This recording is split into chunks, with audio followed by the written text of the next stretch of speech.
好，欢迎您回到新闻大白话的节目现场，我是钳子，介绍这1个小时的来宾。首先是耶鲁政治学博士郭正亮，大家平安。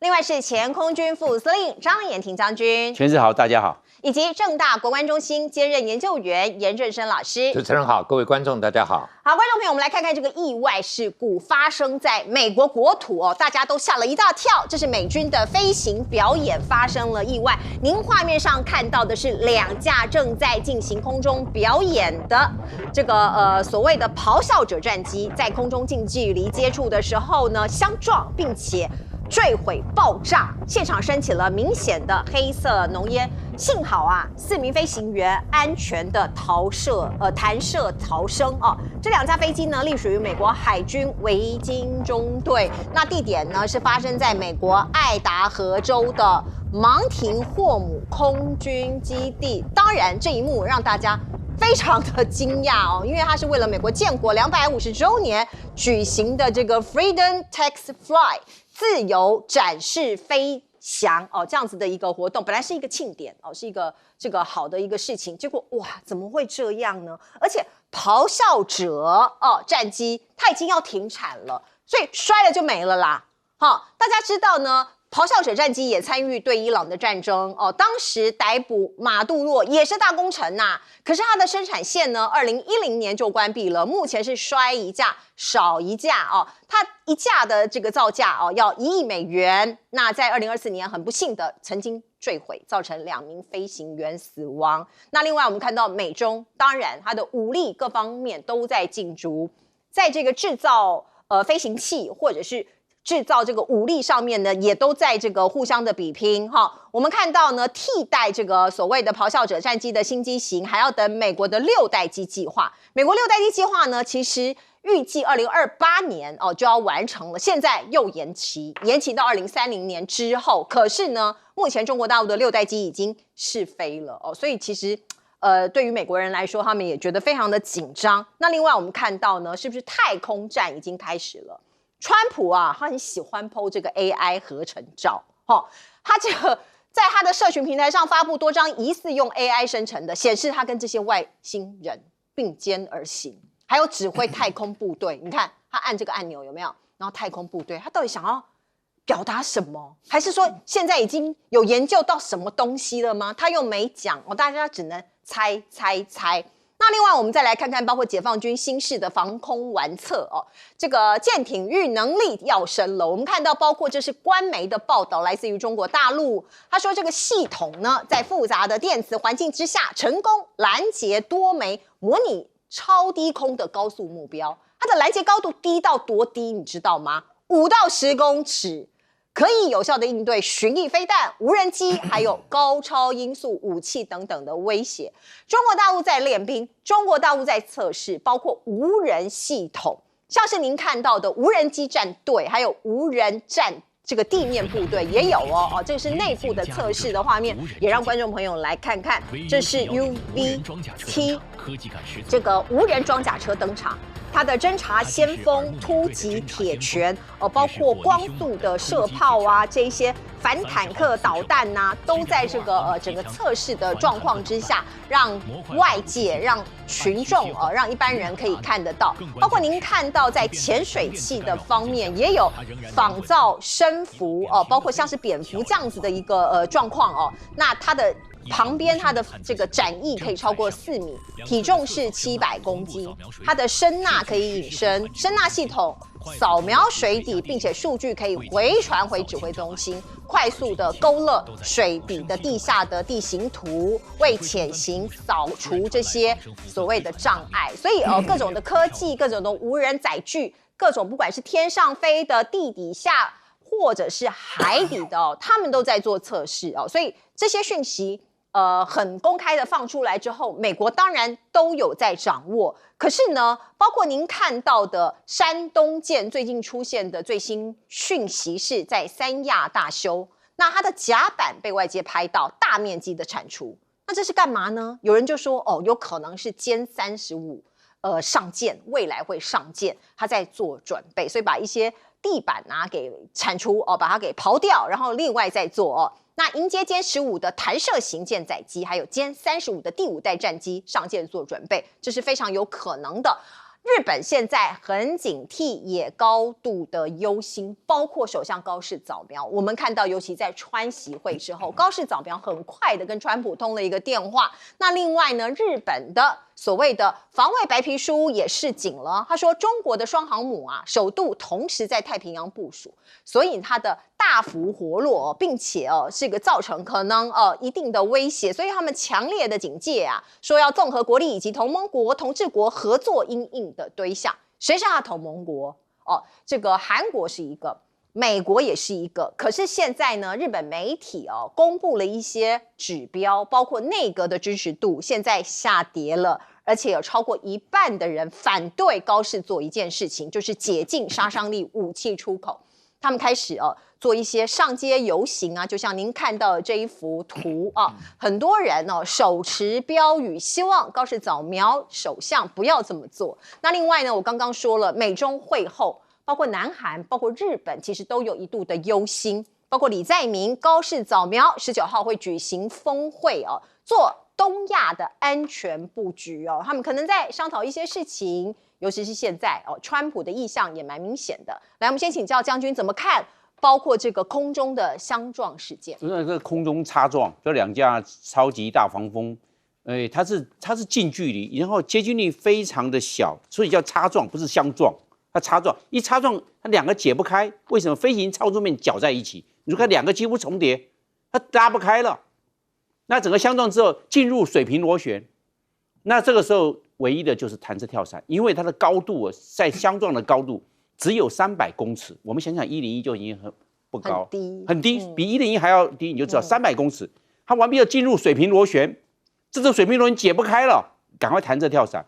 那这个超级大黄蜂这2架装的逃生系统是马丁贝克，所以它有30的特性，就是0秒，你看一弹出来伞就开，这是0秒。零高度，何况它弹射跳伞高度300公尺，所以没有问题。4个人都安全。对，4个人都安全。所以因为马丁贝克的这个弹射座椅是可靠度相当高，然后再来是零高度，是它可以在零高度，何况是300公尺呢？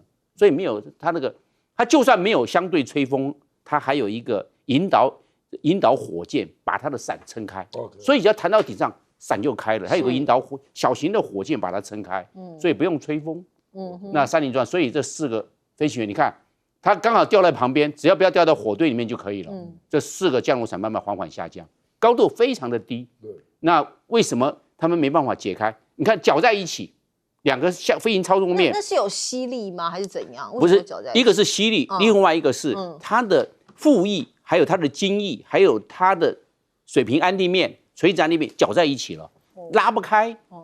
已经被人搅在一起，想让它拉不开。那一刻，他赶快决定，就赶快决定弹射跳伞。那它唯一的好处在什么地方？它刚好那时候搅在一起的时候，2个的机头是有点岔开。你注意看，它有分开2个机头，所以他们弹射跳伞互不干扰。OK， 它没有重叠。重叠的话，你弹射，你刚好打到上面的飞机。它刚好有角度，然后进入水平螺旋。所以你看，它飞机并没有向前的向量，而是只有一个像落叶飘的水平螺旋。那这个解不开了，因为没有相对风，你就解不开。而且在低空擦撞、低空相撞，唯一的就是弹射跳伞，没有任何，因为马上到地上了。那是他们的技术发生问题吗？无论他那个后尾机接距力没有控制好，这个接距力不行的时候，你一定要我们讲的叫垂直要拉出来，垂直高度要拉出来，没有拉垂直高度。你看它整个相撞的时候，接距力非常小，但是是碰撞航线。那一碰到航线，那就刚好飞行操纵面卡在一起。卡在解不开，一解不开，赶快弹射跳伞，因为高度非常的低。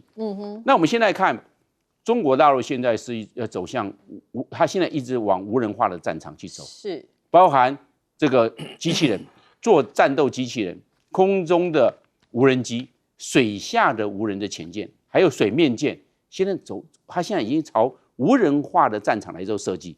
将来无人化的战场，将来你看它现在包含坦克后面跟的可能就是机器人，那这样来搭配3D 作战，就是3度空间作战。那这是它对未来这个作战场景的设计。那现在已经它并没有在实战上现在还没有这些实战，但是他现在在演习上已经开始慢慢验证。你看他有时候去做地面攻防的时候，这有人带的一个机器人，或者有人带的一个机器狗帮他泰驮一些武器装备，或者上面还有一些那个冲锋步枪，在他的这个机器狗的背上面。换句话说，他在这方面已经朝无人化的战场去设计了。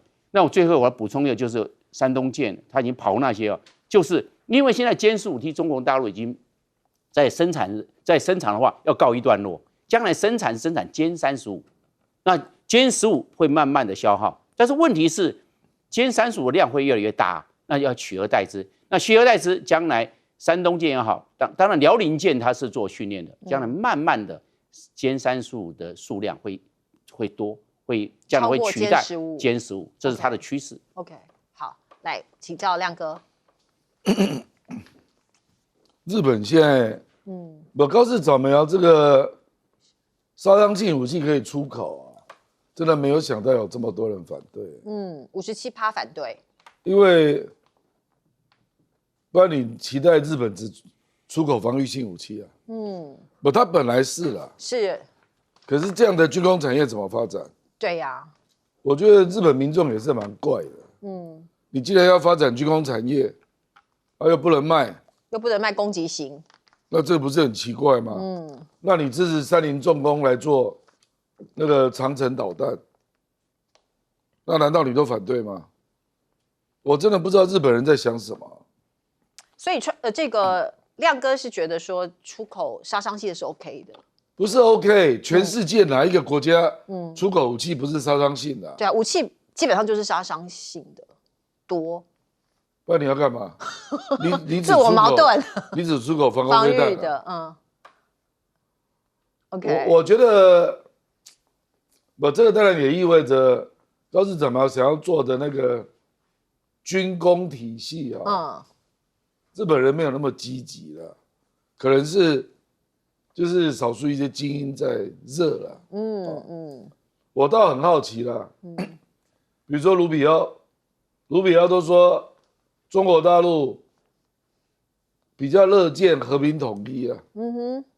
那高市早苗要不要面对这个问题？你还在讲台湾有事，日本有事，和平统一怎么会台湾有事呢？对 ，Rubio 是说用这个投票的方式，就是中国大陆优先是希望自愿回归嘛。对了，对对了，那当然台湾老百姓同不同意这另外一回事。当然，可是日本对这个要回应吧？我觉得现在亚洲有一对兄妹非常焦虑了。就赖清德跟高市早苗，他们两个是兄妹还是姐弟？兄妹。兄妹。高市早苗跟我同年。哦，真的哦，OK。他是3月的。哇，你调查很清楚哎。比我还大。OK， 好。我觉得日本未来啊，其实它的武器要卖哪一个国家，也值得注意了。是。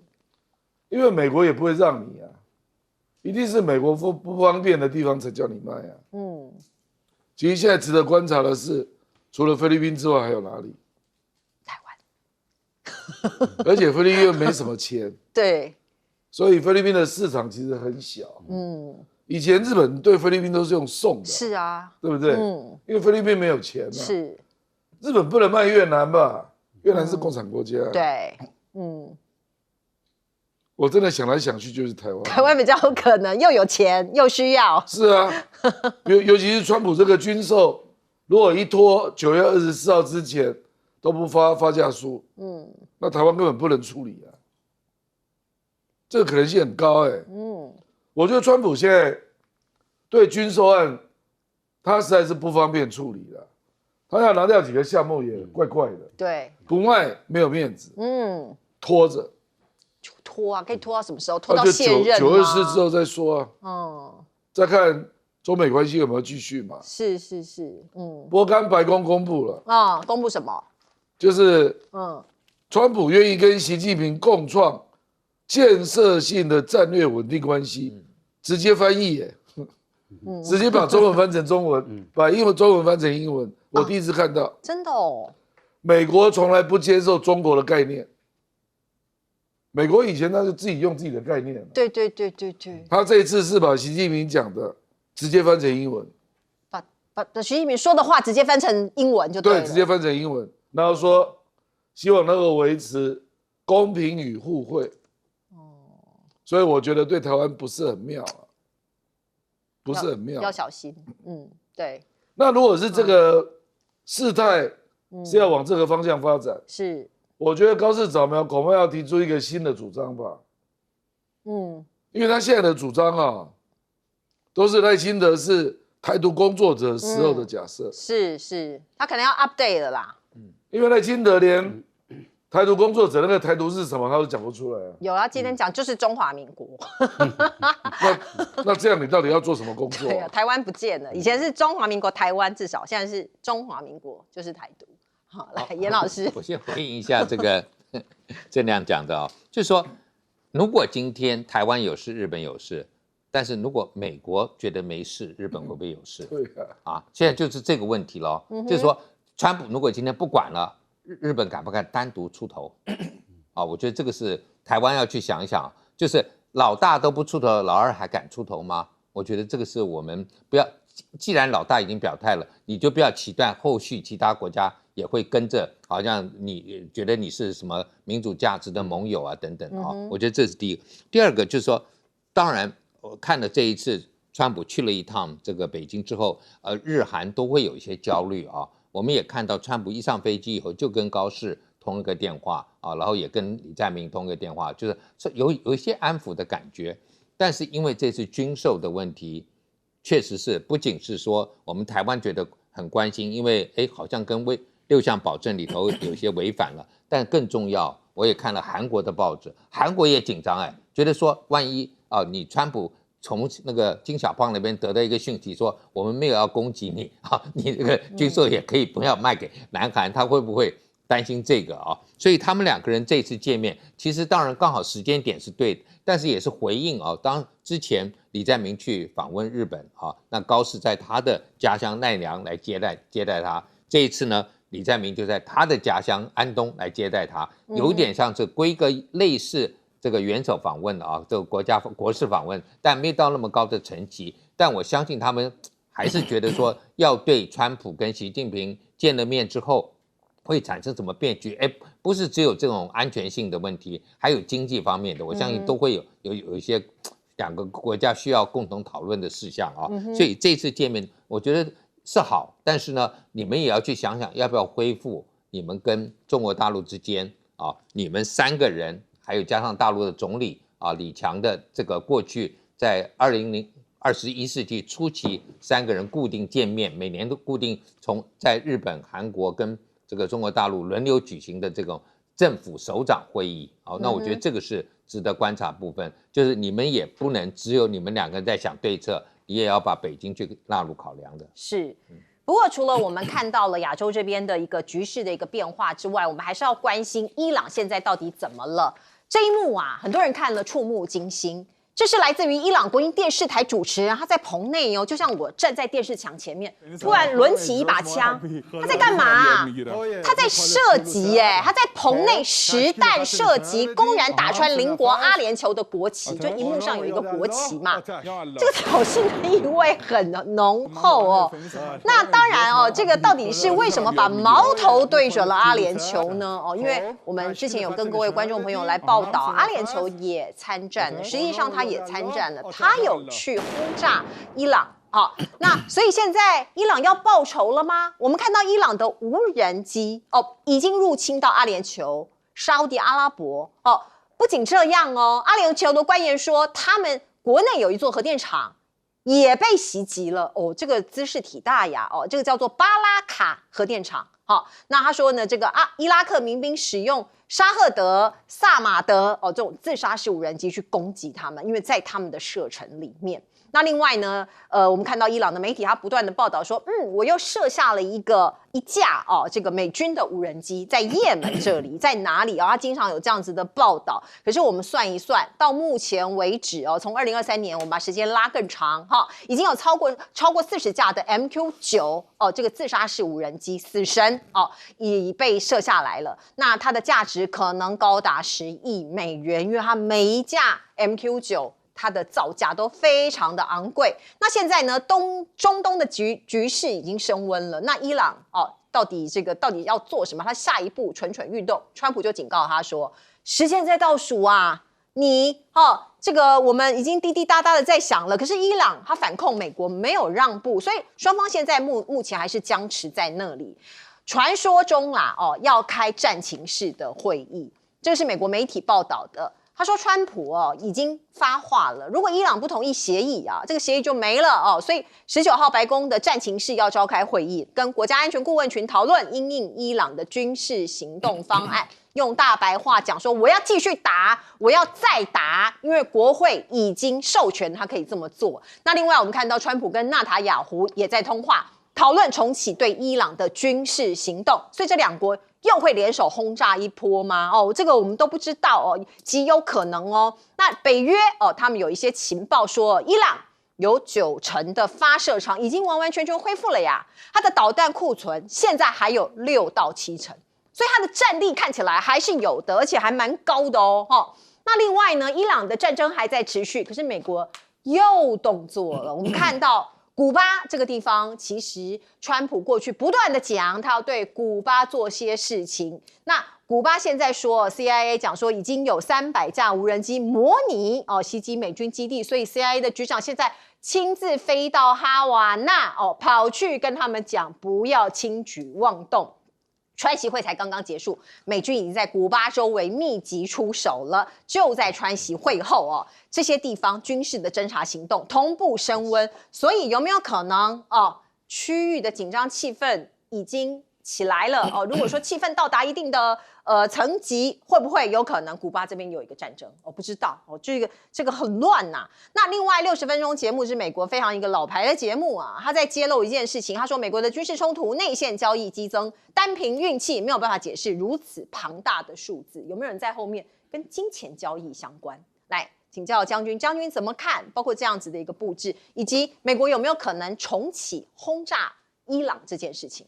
我认为这个 MQ9A、MQ9B 系列的这个无人侦察机，被击落那么多，大概就是在我们讲的也门这一带击落的，还有包括伊朗这个2个地方被击落的，通通加起来才会超过40架。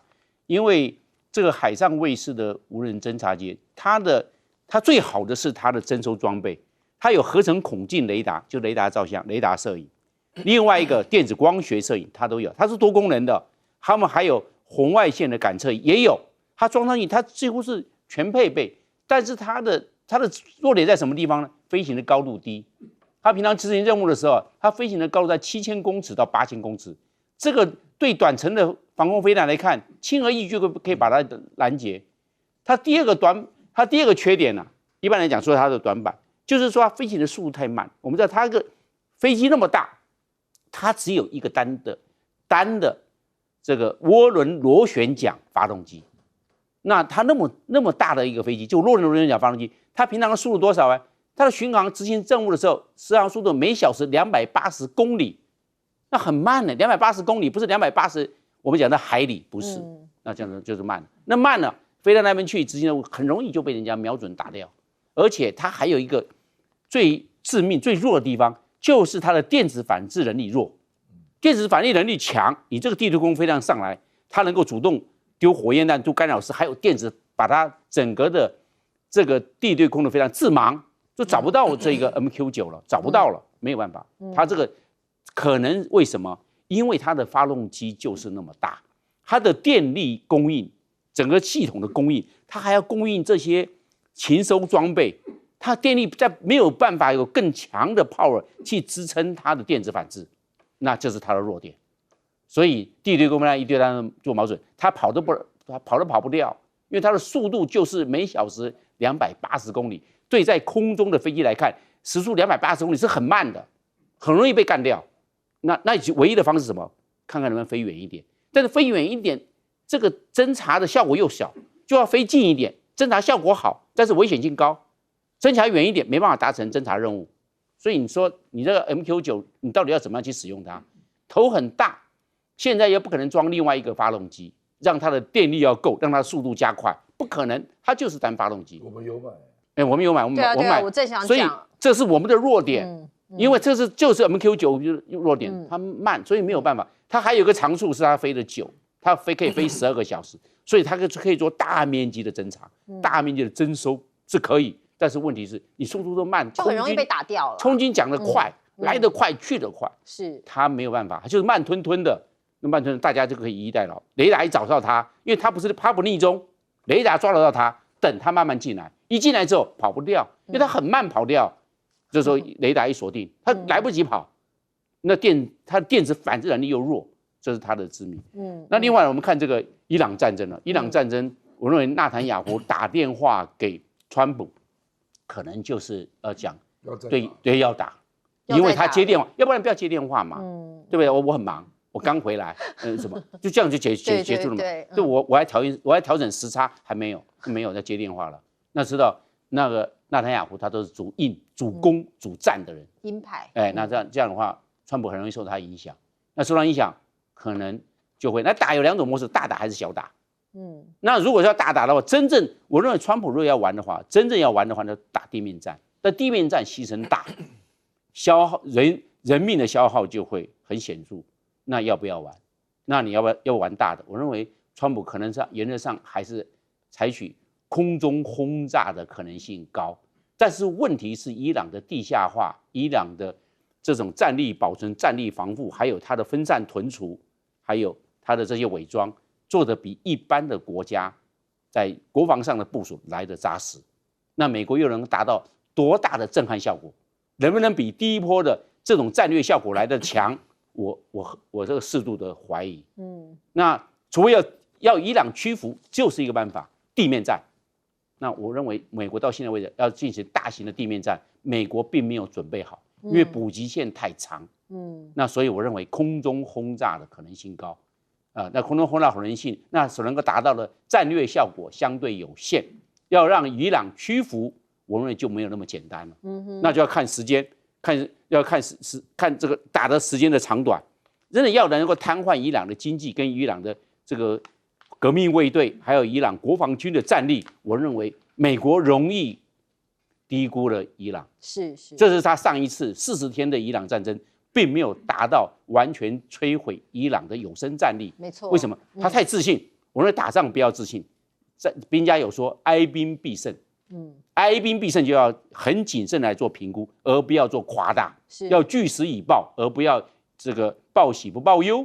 但是这个川普所得到的讯息大概都是好的一面，这个损失比较大的一面反而避而不谈，这反而是个兵家大忌。就骄兵必败。来请教亮哥。美国对伊朗的条件现在提得更严苛啊，你不觉得莫名其妙吗？你们不是在谈判吗？结果他现在提了一个核农所有全部都交给我美国，怎么可能呢？奥巴马那个时候是交给俄罗斯，你又没有打赢，你凭什么叫人家交给你啊？所以我觉得这真的有点乱嘛，怪不得为什么你刚刚讲到，是不是军方有些决策讯息，有些人知道，所以就作弊赚钱。我举例啊，比如说布兰特原油期货，对，前一阵子跌到95嘛，那大家就想说，大概就是这样了，战争不会再扩大了。你知道现在又涨到哪里了吗？又涨到110了。又涨了。为什么又涨回来110？这个他们内部的人会知道啊，就有操作空间的啦。他可能就跌下来之后，他就赶快买，反正就是做多嘛，觉得还会涨嘛。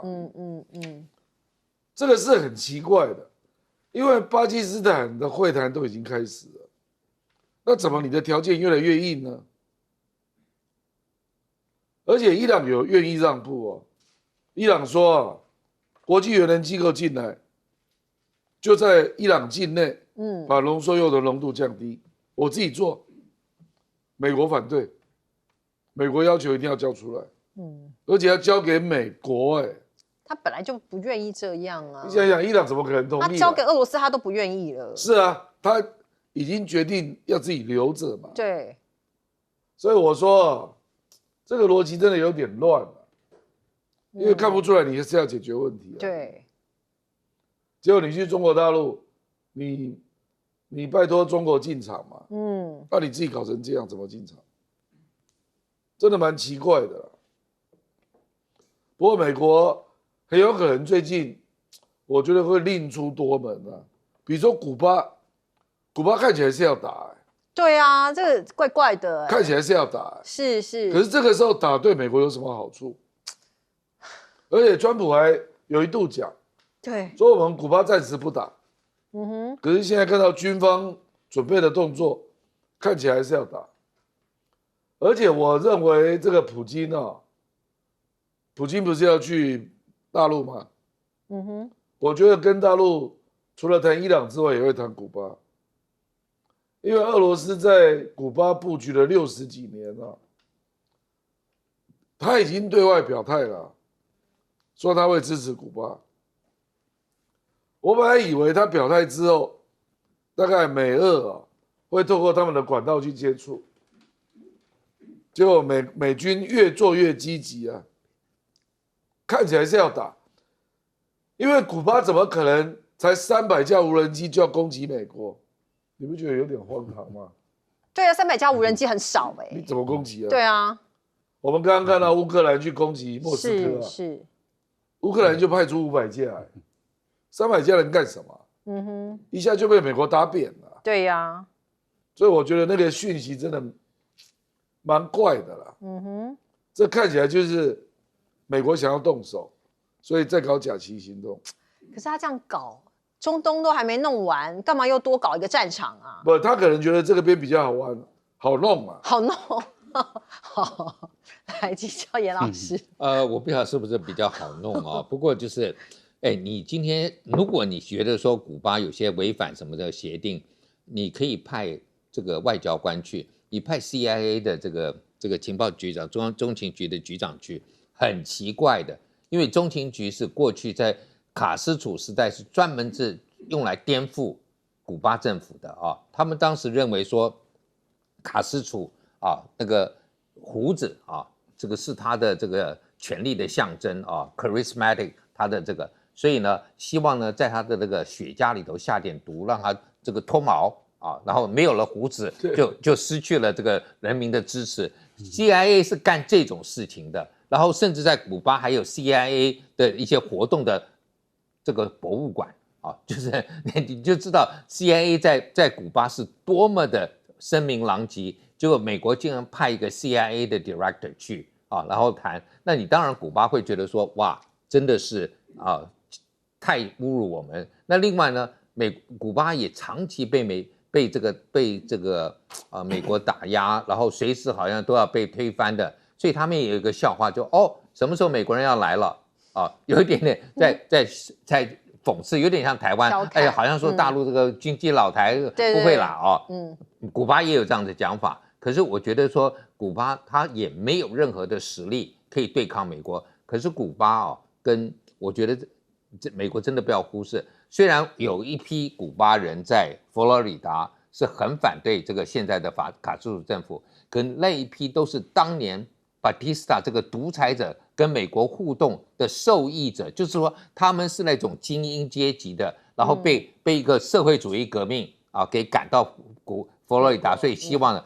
可是美国还有一批是觉得说，哇，古巴虽然说是社会主义，可是古巴的医疗、古巴的卫生教育等等都很好，没错所以古巴不是那种就是像委内瑞拉这个声名狼藉的。古巴对政治上面可能是不开放，可是在照顾老百姓，我们讲说经济跟社会人权上面，不比你美国差所以我觉得这一点，你今天要是决定进去。你要怎么样交代？他今天没有说什么像1960年代那个时候甘乃迪政府说从这个俄罗斯搞了一些飞弹，对，现在哪个国家没有无人机？所以你就这个几百架，这个理由太薄弱了，太薄弱，这些理由真的不应该用是的确，如果说让美国动手的话，那恐怕这个全世界可能很多人可能都要。我觉得就是刚才亮哥讲的嘛，他觉得哇，打委内瑞拉、打古巴这个比较简单，比较简单。伊朗太头痛了，赶快抓一个顺利一点的，然后我可以从伊朗撤出，冲洗一下。可以这样子吗？可以这样子吗？如果是这样子，也是太过分了吧？好。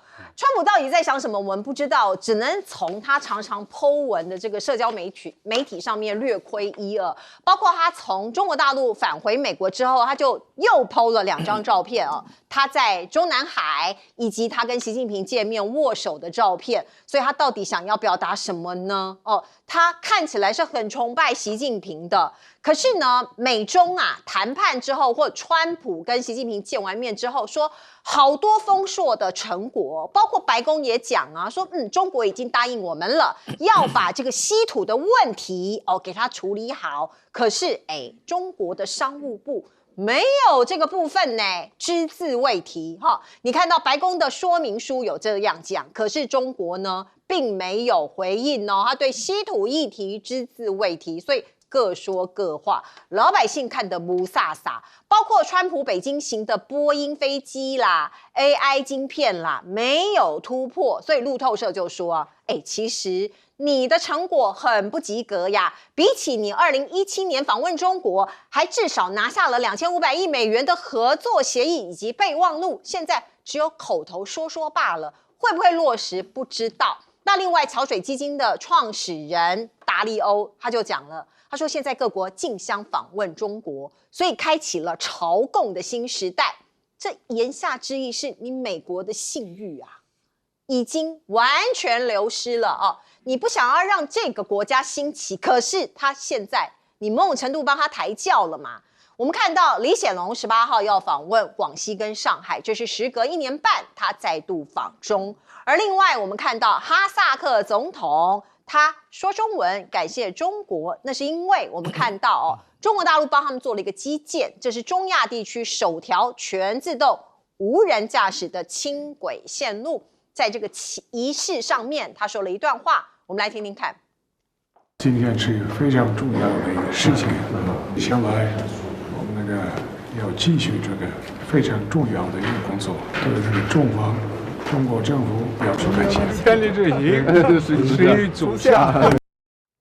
好，你听到他说千里之行始于足下，我说他中文真的还蛮好的。那另外我们再来看看尹大卫，他是加拿大人，他是加拿大的毕斯省的省长他将于6月27号到中国大陆，访问的地方是北京、上海和广州，预计在7月3号结束中国行。这是他上任之后第一次访华，也是2018年之后毕斯省的省长再度有人去访问中国。那另外我们看到包括电动车的议题，因为中国大陆它非常这个大量的发展电动车这件事情，那当然要有地方销售嘛。那北美我们就看到呢，他们其实是有需求的。那加拿大还有一个配额开放，将近有400家强卖电动车，中国大陆电动车就是这些代理商有400家。那另外呢，我们看到这个叫做 Auto Pacific 的一个研究机构，他们就去做调查，想看这个加拿大人还有美国人到底对中国车尤其是中国的电动车到底知不知道、熟不熟悉、有没有考虑购买，他们就做了这样的 survey。那我们看到有67%的这个加拿大人对中国汽车厂牌他们了解也熟悉55%说可以考虑购买，主要原因大概是因为价格性价比又便宜又好用，那当然可以买来，请教亮哥。这个中国大陆在川普在北京的时候，有关采购的数量都没有正式公布，都是川普自己讲的。比如说川普就说他要买200架波音，中国商务部没有公布，波音公司也没有公布。可是股票大跌5%，因为比预期少嘛。那川普自己就说200架，如果进展良好，可以增加到750架。对，还有这样，川普自己讲，对他自己讲，这个所谓进展良好，可能就是关键了。所以我觉得，因为中国大陆把台湾放在最上面嘛，你台湾问题如果没有进展良好，那订单都是假的啦。所以那个美国贸易部刚公布嘛，说中国大陆要花170亿美元买农产品，那这个应该就确定了，这个美国贸易署公布的哦。那170亿啊，100亿美金大概就可以买大豆了，2500万公吨，所以中国大陆还是知道轻重缓急啦，知道川普最需要大豆，就先帮你稳住啊。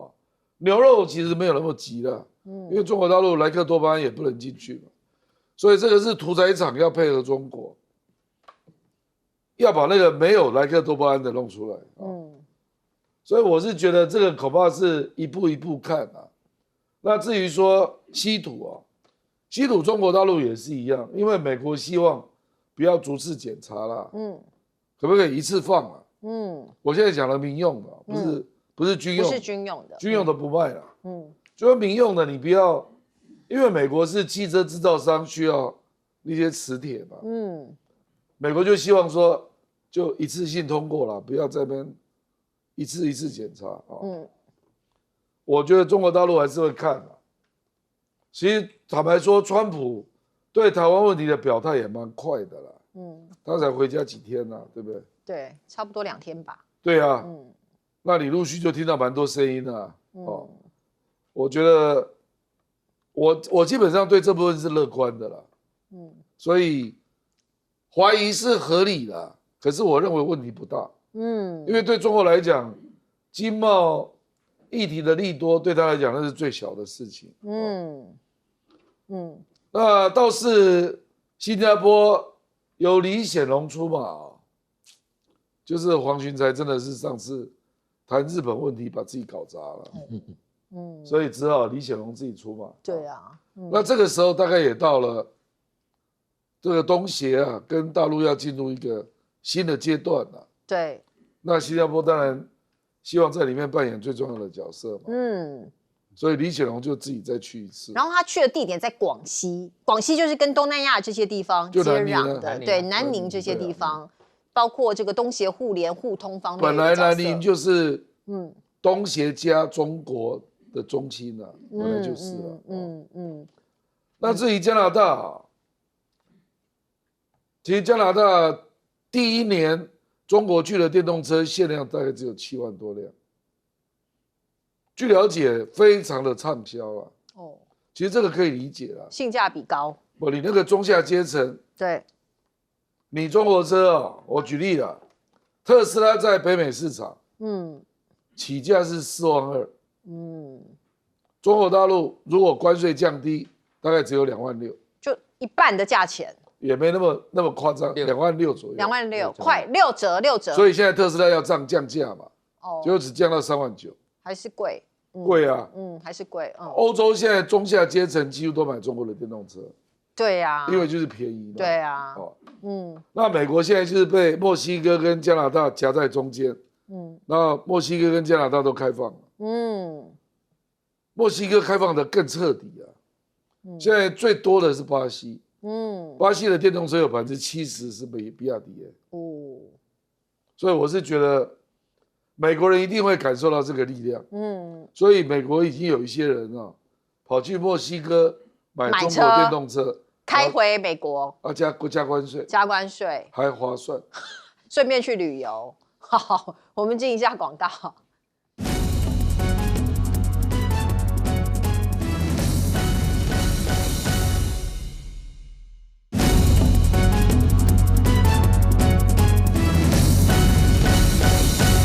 好，我们请教严老师怎么看川普现在的行为？我觉得川普啊，当然他这一次完了以后，他现在就宣布了嘛，他是全美国对台湾最了解的啊，被习近平洗脑了好几次了以后，他大概自己认为说，他是最了解，所以今天台湾我们如果看啊，任何的就是友善的来自于美国国会的，或者说什么卢比欧讲的话，说什么政策不变，那些都没有用。因为现在川普自己觉得这个议题以后由我来决定了，因为我跟习近平关系最好。那我觉得这个就是我们现在变成是，就是随川普对我们的印象好坏而决定我们的前途了。我觉得现在这个是比较，因为过去还有美国的国会，还有美国的这个行政官员可以牵制他，现在看起来很难牵制他啊。因为特别昨天我看了一个路易斯安那的选举。这个参议员2任的就要选第3任的，他就是在1月6号那个时候那个事情，他弹劾的时候，他站在民主党这边。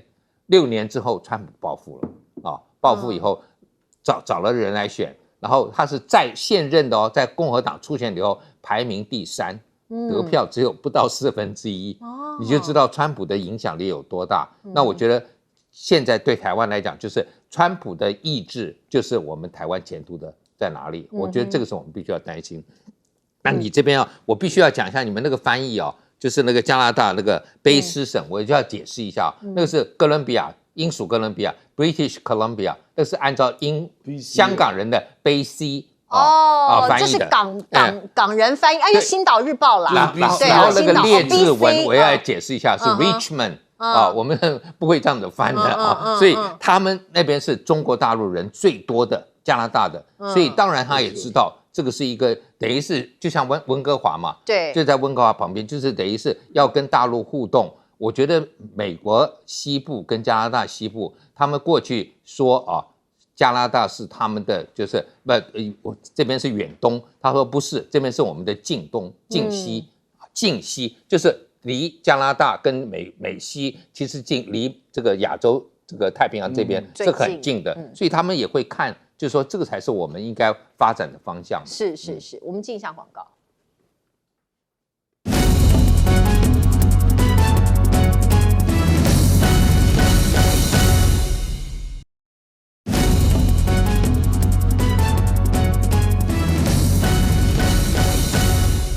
好，我们最后时间交给将军。我认为这一次川普到中国大陆是旋风式的访问了，快去快回。这个稀土，我认为并没有谈成一个结果。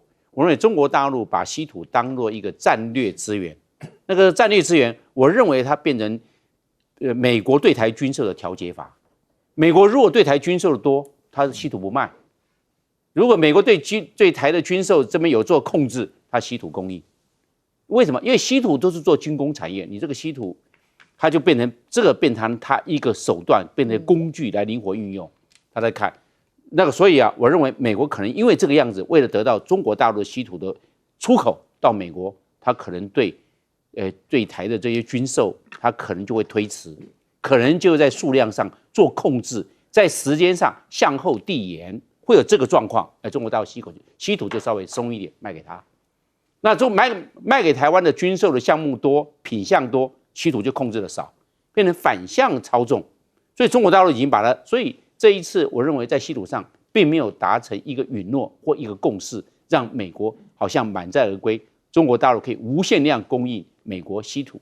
所以在这一方，我认为稀土变成中国大陆的战略制裁的一个调节阀这个状况。另外，这是新加坡的国务资政李显龙去到中国大陆到上海去，我认为是商务，因为为什么？因为新加坡国民所得太高了，是亚洲第一，每一个人年均所得是89000块美金。那突破怎么样？中国大陆有市场，中国大陆有资金，那到中国大陆去访问，那在这一方面看看能不能抓到什么？因为毕竟新加坡是这一个东南亚的一个商业跟贸易的中心，它变成它做桥梁，变成中国大陆桥梁，它赚钱，中国大陆赚钱，新加坡也赚钱，它找到这个商机来突破它的天花板，它向9万多块、10万块美金来迈进，所以我认为。这个商业考量的角度跟